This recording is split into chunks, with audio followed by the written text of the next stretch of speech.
Okay. We'll quickly go through the state of the market, and then we'll go through the various trials that are taking place in the various courts in London. Much more fun, really, property market, I look at it, this is from a sort of commercial perspective.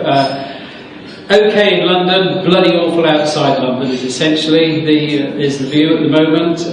It was dreadful when you knew it was dreadful in 2007-2008, it got a lot better in 2009, it stopped getting better in the middle of this year, and it's sitting on a plateau waiting to know which way it's going to go up or down. It's essentially where we are.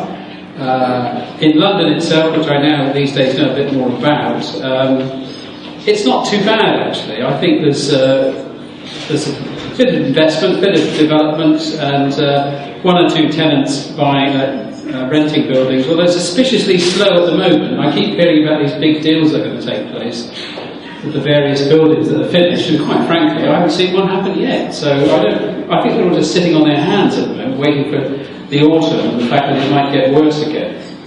The interesting thing in London, I find, is the residential market now. When flats get to about £1,000 a square foot, developers start thinking of turning office blocks into flats because it becomes as profitable. There's a good deal of discussion and thought going on that front at the moment. I think on the Olympics front, I've been overtaken by this. I was going to say there's a £900 million saving on the Olympics. I think it's actually more. And I think today, the sports minister has finally admitted there is an enormous cash pile sitting inside the Olympic budget, and they're going to take 400 million quid of it. Well, there's still nearly £1 billion left, to be frank, and that'll come as well. So I think they've done a good job on it. Just turning quickly to the legacy of the Olympics, I had a very interesting chat with Lord Faulkner, some of you may remember him. He's actually the chair of the Thames Gateway something or other, and he said what that area needs is the middle classes.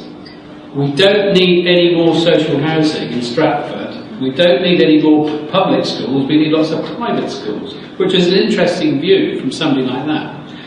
And I think you'll find that Margaret Ford and the people down doing the legacy will now are scaling back the number of homes that they had planned to put on those sites. And instead of having this sort of slightly Stalinist Olympic Village, which you've got at the moment, you'll find that most of the housing down there will be much less dense than it was going to be. I think they're taking the numbers down to 7,000 or so instead of 10,000 or so. So that sounds good, really. I think the Shard's an interesting story. They've taken the lease back from London Transport, who actually made the thing happen. They paid about 10-12 million quid for that lease on the basis that they can rent it for more money. The Shard will be worth more money. And that's about 200 million quid, so you can see why they've done it, although it seems to be a bit of a risk. Gerald Bronson's doing Resi at the moment on the Barbican, but you know, I'm still waiting to hear him letting some of his commercial on the office block. Yeah, you know, it was 8 weeks ago, and still nothing has happened yet. Same at the Pinnacle. They have been talking about getting somebody to rent 200,000 feet there in order to get the superstructure built. Still nothing happening on that. Cheese grater, maybe. Walkie-talkie, maybe. They say they're going to do it. They're probably going to start paying architects, but I'm not sure they're going to start building it. Okay, that's a quick run around the market itself. But actually, the most fun at the moment is what's going on in the courts, isn't it, really? Just great, really. I mean, I went into the Ritz trial on Monday. Now, those of you who don't know about it, 3 Irishmen, 1 ex-lorry driver, 1 ex-bankrupt, and a rather dodgy-looking solicitor, convinced the man in Holland to sell, to give them £1 million so he would have exclusive rights to buy the Ritz for 250 million quid. Because they knew the Barclay brothers, of course they did, didn't they?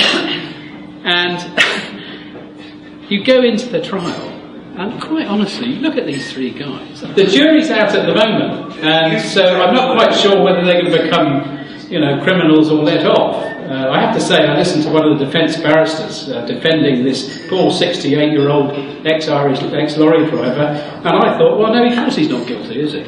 But I suspect they are, and I suspect 1 or 2 of them might go to jail. So that's isn't that a fantastic commentary on what it was like in 2006 and 7, isn't it? That these 3 guys could convince somebody to give them £1 million quid because they knew the Barclay brothers could get them the Ritz for 250 million, when at the time, of course, it was worth about 600 million. I think the best and most interesting case, really, of course, sort of comes from Carrickthing a little anyway, is the Candy Brothers case, which has been going on now for, well, it's over now, really. And just before I get on to that, the Carrickthing lent the Candy Brothers 175 million in 2006 to buy Middlesex Hospital site. And it all went terribly wrong, and I won't bore you with the details, but it's nobody's fault but the Carrickthing. They should have lent them any money at all. And then, in the depths of the boom, depths of the slump, that site, I have a spreadsheet given to me by Nick Candy, which valued that site at 50 million quid. It is now going to be bought for somewhere between 120 and 150 million again. So that shows you how it's gone down and how it's come back again.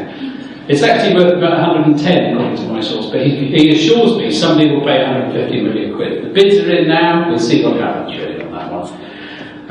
But the case, obviously, on Chelsea Barracks is the most interesting one for years, frankly, and I'm sure Paul will have a lot more to say on it than I have. I've been spun in both directions this week by experts, is all I will say.